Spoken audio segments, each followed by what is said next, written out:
Hello everyone, welcome to study India's.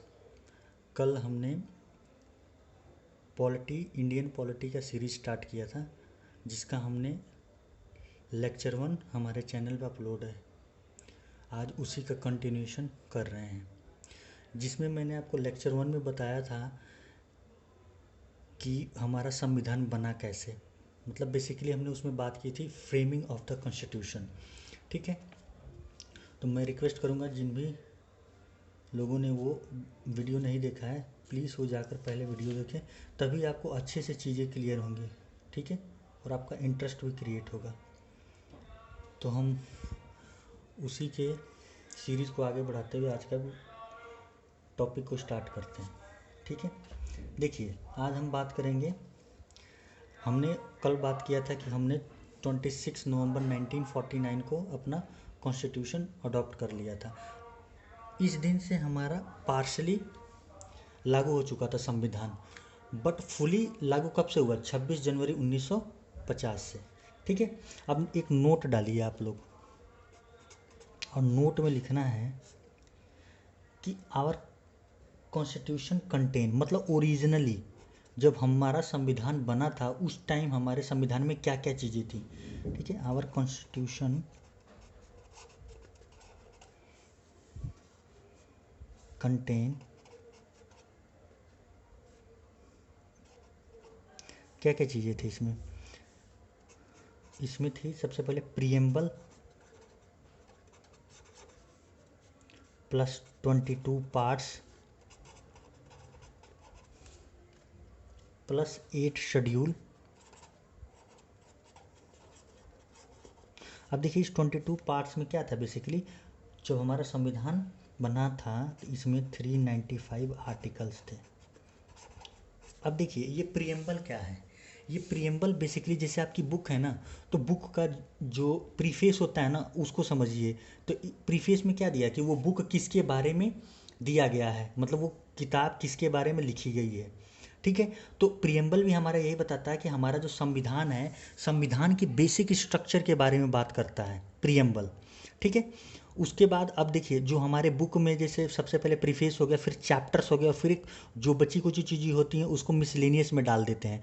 तो ये हमारा क्या होगा, सब समझिए ऐसे कि सपोज करिए एक संविधान हमारी एक बुक है, तो उसका प्रीफेस क्या हो गया, प्रीएम्बल हो गया, और ये चैप्टर्स हो गए, जो 22 पार्ट्स है ना वो चैप्टर्स हो गए, और 8 जो हो गया वो मिसलेनियस होगा। अब इस 22 पार्ट्स में 395 आर्टिकल्स हैं जो कि ओरिजिनली थे जब ये संविधान हमारा बना था। बट करंटली क्या है, करंटली थोड़ी बहुत इसमें चेंजेस आई हैं। क्या चेंजेस आई हैं? प्रीएम्बल तो हमारा है ही है। ठीक है, उसके बाद इसमें 25 पार्ट्स बन चुके हैं अब। ठीक है, और 8 शेड्यूल की जगह पे हमारे 12 शेड्यूल हो चुके हैं। ठीक है स्टूडेंट्स, ठीक है। अब देखिए ये जो प्रीएम्बल है ना, ये किसने ड्राफ्ट किया था? It is drafted bye Jawaharlal Nehru.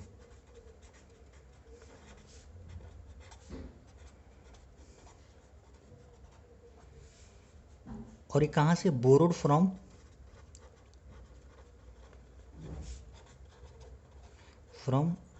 US से। अब देखिए एक बार ना यूपीएससी में क्वेश्चन आया था कि प्रीएम्बल जो है वो क्या संविधान का पार्ट हिस्सा है कि नहीं है। ठीक है, तो इसका आंसर होगा ना, प्रीएम्बल हमारे संविधान का हिस्सा है। ठीक है, प्रीएम्बल क्या बताता है? प्रीएम्बल बेसिकली उसके ऑब्जेक्टिव के बारे में बताता है कि संविधान किसके बारे में है, क्या है चीज़ें। ठीक है, आगे बढ़ते हैं हम लोग।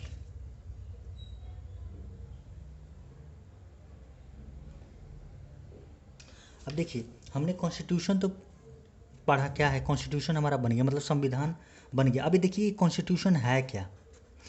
अब इसको कॉन्स्टिट्यूशन को समझना है ना, ये ऐसे रूल्स हैं ना, ऐसे बेसिक रूल्स हैं जिनकी मदद से कंट्री को चलाया जाता है। ठीक है, संविधान, इंडिया में जो संविधान है ना वो सबसे बड़ा है।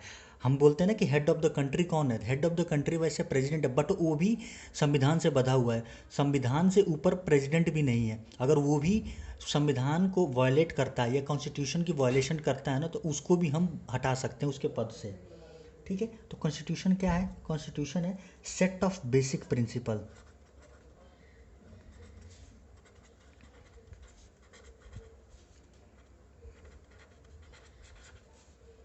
ठीक है, जिसकी वजह से गवर्नेंस होती है, सरकार रूल करती है, ठीक है ना। ठीक है, अब देखिए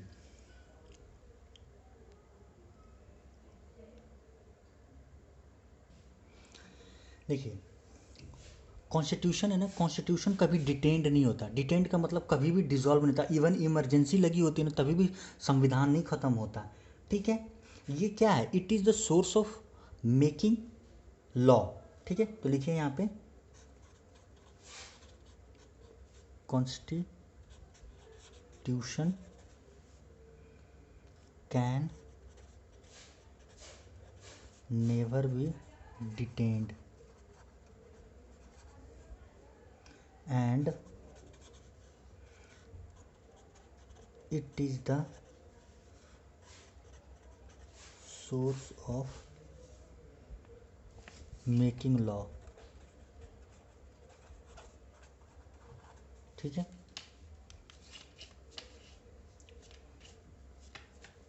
अब हम बात करते हैं, ये तो हमने बात किया, अब हम बात करते हैं इसमें हमने बात किया किसके बारे में कि संविधान जो बना था उसमें ओरिजिनली क्या क्या चीज़ें थे और क्या क्या चेंजेस हुए अभी आज के समय में। ठीक है, तो देखिए अब हम बात करते हैं सेपरेशन ऑफ पावर के बारे में। तो नेक्स्ट हेडिंग डालिए सेपरेशन ऑफ पावर। ठीक है, सेपरेशन की ऑफ पावर का सब कॉन्सेप्ट ना सबसे पहले किसने दिया था, एक ना फ्रेंच पॉलिटिशियन था मोंटेस्को। ठीक है, फ्रेंच पॉलिटिशियन था मोंटेस्को, उसने ये कॉन्सेप्ट दिया था सेपरेशन ऑफ पावर की। ठीक है, तो इसमें लिखिए French politician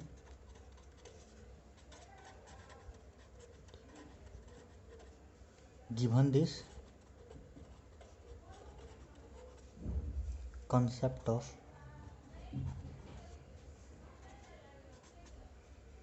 separation of power।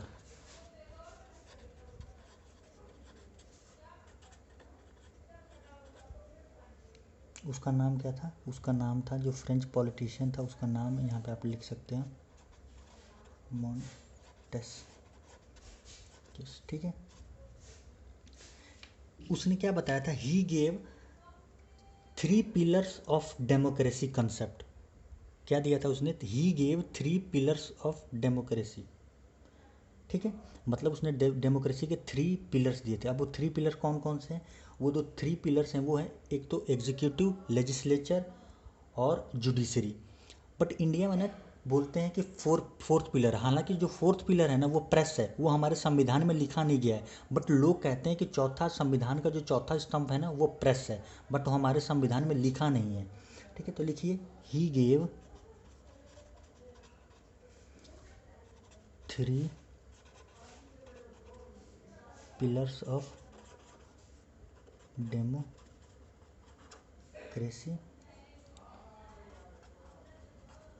Concept. Okay,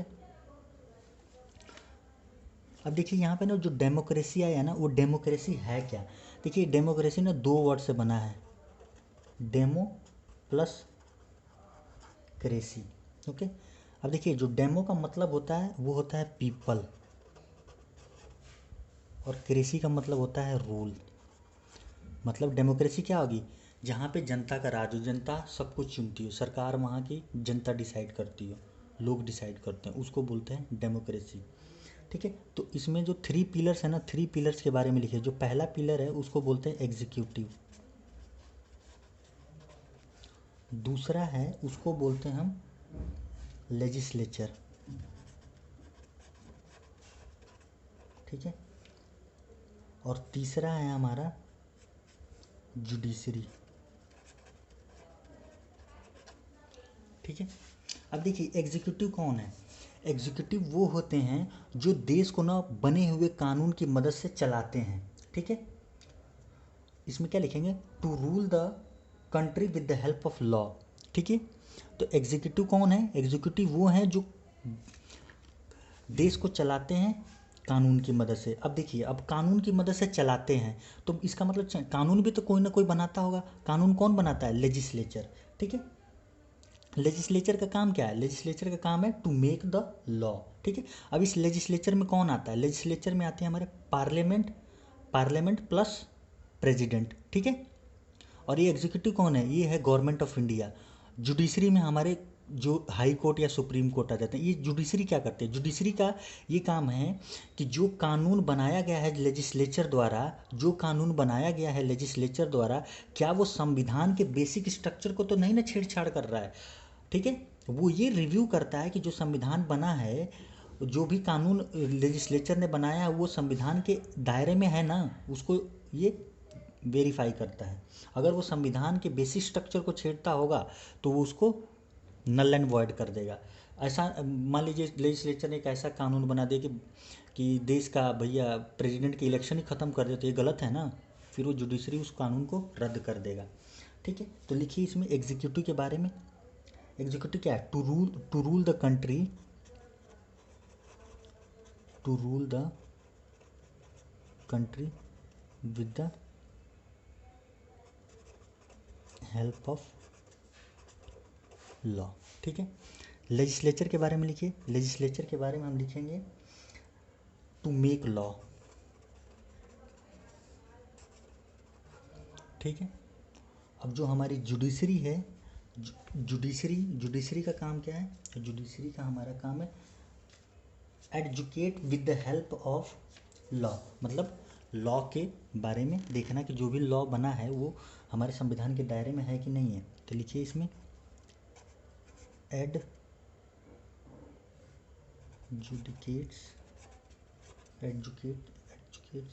with the help of,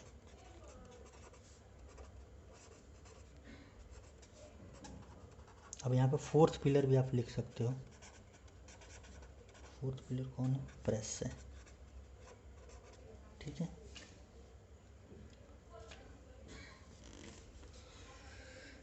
ठीक है स्टूडेंट, अब लिखिए एक नोट डाल के ना एक पॉइंट लिखिए। ये नोट वाला ना पॉइंट्स आपको याद रखना, तभी आप नोट कमाओगे। देखिए, democracy is the form of government of the people for the people by the people. ये किसी महान व्यक्ति ने कहा था। किसने कहा था? लिखिए पहले तो, democracy is the form of government of the people for the people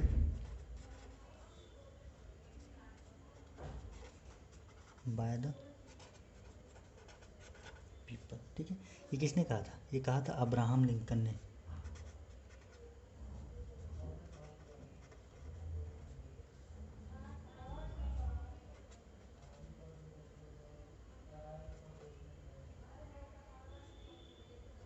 ठीक है। अब्राहम लिंकन कौन थे? अब्राहम लिंकन यूएसए के प्रेसिडेंट थे, ठीक है। इनका असैसिनेशन हो गया था, मतलब इनकी थिएटर में अपने फैमिली के साथ मूवी देख रहे थे तो इनकी हत्या कर दी गई थी, ठीक है। अब हम बात करेंगे ना डिस्ट्रीब्यूशन ऑफ पावर, मतलब संविधान में पावर को कैसे कैसे डिस्ट्रीब्यूट किया गया है, ठीक है। तो नेक्स्ट हेडिंग डालिए आप लोग, डिस्ट्रीब्यूशन ऑफ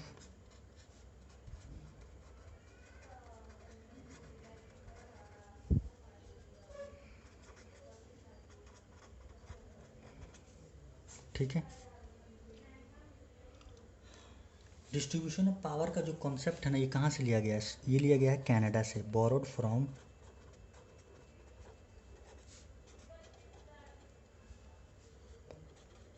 कनाडा, ठीक है। अब देखिए पावर का डिस्ट्रीब्यूशन कब होगा? जब वहाँ पे दो तरीके के गवर्नमेंट होगी, यानी कि डुअल गवर्नमेंट, तभी तो पावर को आप डिस्ट्रीब्यूट करोगे ना। तो इंडिया में भी तो डुअल गवर्नमेंट है कि नहीं है? एक केंद्र में है यानी कि सेंटर में, और एक राज्य में है यानी कि स्टेट में है। तो पावर का जो बंटवारा है वो दो गवर्नमेंट के बीच में है, केंद्र और राज्य के बीच में, यानी कि सेंटर और स्टेट के बीच में, ठीक है। लिखिए यहाँ पर डुअल गवर्नमेंट जहाँ पे होगा वहीं पे तो पावर का हम डुअल गवर्नमेंट, ठीक है।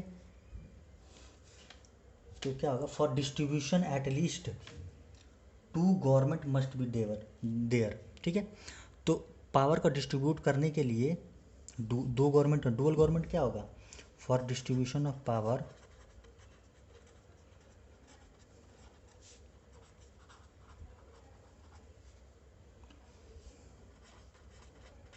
To government must be there. Okay, ठीक है स्टूडेंट। अब ये पावर को कैसे डिस्ट्रीब्यूट किया गया है ना, ये हमारे 7th शेड्यूल में दी गया है। जैसे मैंने आपको बताया था ना कि शेड्यूल क्या है, जो मिसलेनियस चीज़ें हैं वो शेड्यूल में डाल दी गई हैं। तो हमारे एट प्रेजेंट क्या है, कितने शेड्यूल हैं, 12 शेड्यूल हैं, बट ओरिजिनली कितने थे, 8 शेड्यूल थे। तो ये 7th शेड्यूल में ना दिया गया है डिस्ट्रीब्यूशन ऑफ पावर के बारे में। तो 7th शेड्यूल किसके किसके बारे में है, ठीक है, 7th शेड्यूल। ओके, तो इसमें ना देखिए इसमें 3 लिस्ट दी गई है। कौन कौन सी लिस्ट है, यूनियन लिस्ट, ठीक है, स्टेट लिस्ट, और तीसरी है कॉन्करेंट लिस्ट।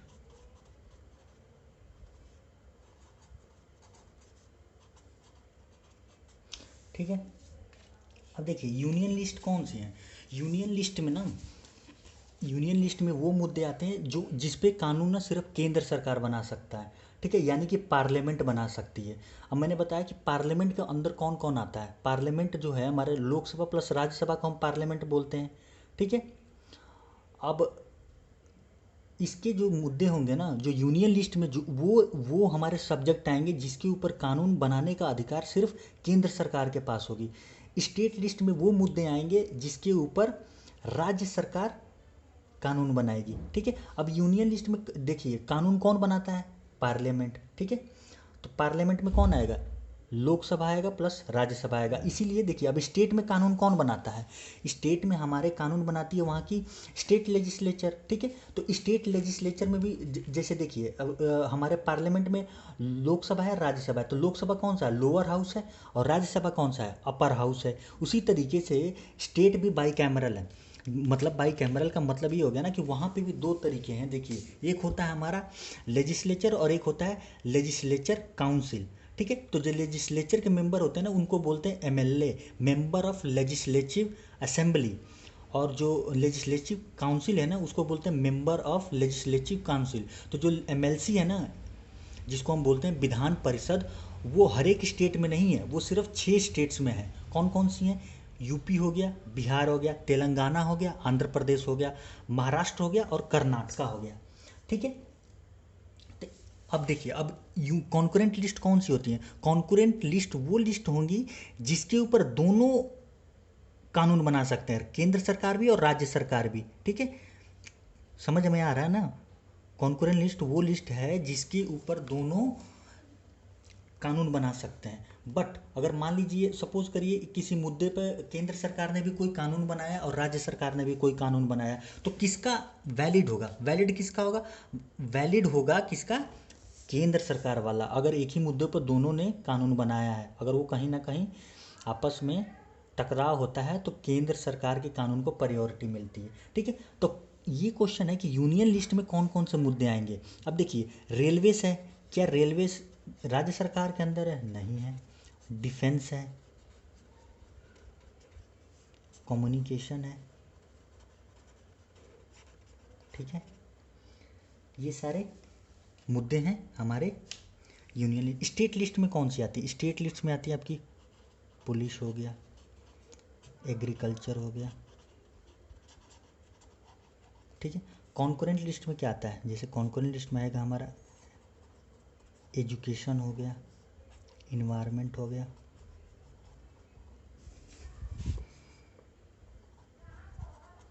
ठीक है। अब देखिए अब एक बार आपने जैसे अभी आज के समय में जो फार्मर प्रोटेस्ट चल रहा है तो उसके विरोध में ये भी बातें आपने सुना होगा, न्यूज़ चैनलों में डिबेट वगैरह में सुना होगा कि लोग बोलते थे कि ये जब कानून सुप्रीम कोर्ट में चैलेंज होगा तो कोर्ट इसको नल्लीफाई कर देगी। अब लोग ऐसा क्यों बोलते थे, देखिए लोग इसके पीछे ये तर्क देते थे कि जो एग्रीकल्चर है ना वो स्टेट लिस्ट का मुद्दा है, बट उस पे केंद्र सरकार कैसे कानून बना सकते थे। इसी पॉइंट को जस्टिफाई करने के लोग वो ये बोलते थे कि ये जो कानून है वो जाके सुप्रीम कोर्ट में ना इनवैलिड हो जाएगा। क्यों हो जाएगा? क्योंकि एग्रीकल्चर है ना, एग्रीकल्चर स्टेट लिस्ट का हिस्सा है और स्टेट लिस्ट में सिर्फ स्टेट को ही ये अधिकार है कि वो उसके ऊपर कानून बनाए। तो आज के समय में देखिए क्या है, लिखा कुछ और है संविधान में बट हो कुछ और रहा है। ठीक है ना? ठीक है, तो लिखिए यहाँ पे। अब देखिए यूनियन लिस्ट में जो ये जितने भी चीज़ें बनाया इसमें इसमें ये जो बताएं रेलवे डिफेंस, इसके रिलेटेड कौन कानून बनाता है? हमारी पार्लियामेंट। तो लिखिए, इसमें लिखिए, इसमें हम ये लिख सकते हैं parliament shell make law and govern by union government.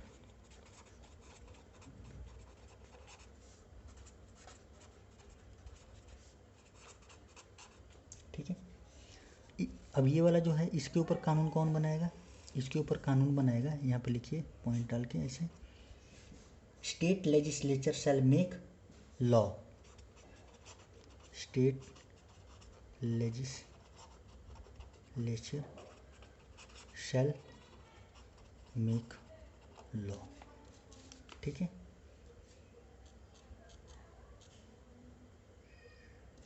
And governance by the state government.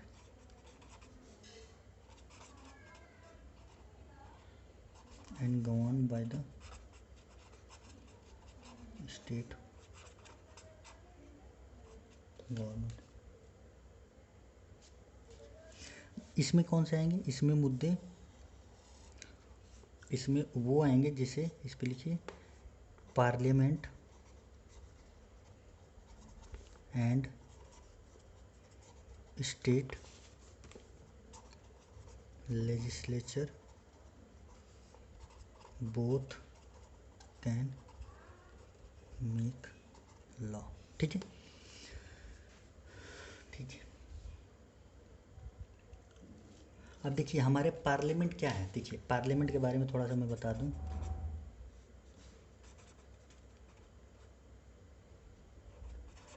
जो हमारा पार्लियामेंट है ना, parliament consist Lok Sabha plus Rajya Sabha. ठीक है, लोकसभा। अब ये पार्लियामेंट के बारे में कौन से आर्टिकल में दिया गया है? ये दिया गया है आर्टिकल 79 के बारे में दिया है। अब देखिए पार्लियामेंट ना किसी भी कानून को ना, किसी भी जो हमारे कानून है उसमें संशोधन कर सकती है। पार्लियामेंट को ये अधिकार है। तो वो किस आर्टिकल के तहत संशोधन होता है? तो वो आर्टिकल के अमेंडमेंट किस आर्टिकल के तहत होता है? तो वो होता है आर्टिकल 68 368। तो लिखिए यहाँ पे आर्टिकल 368 किसके बारे में बात करता है? अमेंडमेंट्स के बारे में। ठीक है, अमेंडमेंट्स के बारे में बात करता है। ठीक है, अब देखिए पार्लियामेंट में ना दो हाउस हैं, लोकसभा प्लस राज्यसभा, दोनों को मिला के पार्लियामेंट। तो इसके मेंबर को क्या बोलेंगे? ये भी होता ही है मेंबर ऑफ पार्लियामेंट। तो मेंबर ऑफ पार्लियामेंट जो लोकसभा का जो मेंबर होता है ना उसको बोलते हैं सांसद। सांसद ये भी होता है और इसके भी मेंबर को हम बोलते हैं सांसद। ठीक है, दोनों होते सांसद हैं। समझ में आया? लोकसभा प्लस राज्यसभा के मेंबर्स को हम बोलते हैं मेंबर ऑफ पार्लियामेंट। ठीक है, हिंदी में बोलते हैं सांसद, और पार्लियामेंट को हिंदी में बोलते हैं संसद। ठीक है, क्लियर है? एमपी जिसको बोलते हैं, एमपी मतलब मेंबर ऑफ पार्लियामेंट। अब देखिए स्टेट लेजिस्लेचर के बारे में हम बता दें थोड़ा सा। स्टेट लेजिस्लेचर, ठीक है। अब स्टेट लेजिस्लेचर में कौन कौन आता है? इसमें जो हमने आपको पार्लियामेंट में बताया ना, parliament consist of Lok Sabha, Rajya Sabha और एक रह गया हमारे प्रेसिडेंट्स, वो भी पार्लियामेंट का हिस्सा है। ठीक है, अब देखिए लोग बोलते हैं ना सर एक्ट और बिल में क्या फ़र्क है? देखिए जब कोई भी कानून नया बनाना होता है ना तो किसी भी हाउस में ना आप बिल लेकर आते हैं, चाहे आप लोकसभा में लाइए चाहे आप राज्यसभा में लेकर आइए। जब वो दोनों हाउस से वो बिल पास हो जाता है ना मेजॉरिटी के साथ, और जब उसके ऊपर प्रेसिडेंट साइन कर देता है तो बिल बिकम्स एक्ट। एक्ट का मतलब होता है एक्ट करने वाला, ठीक है। तो बिल एक्ट कब बनेगा, जब ये लोकसभा राज्यसभा से पास होकर प्रेसिडेंट के सिग्नेचर हो जाएंगे, तो उसको हम बोलते हैं एक्ट। होप क्लियर हो रहा होगा आप लोग को, ठीक है। अब देखिए स्टेट लेजिस्लेचर में कौन कौन होते हैं, एक होता है लेजिस्लेटिव असेंबली,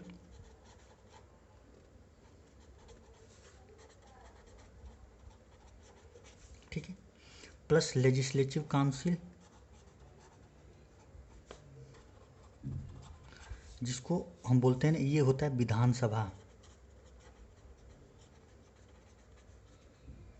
और ये होता है विधान परिषद,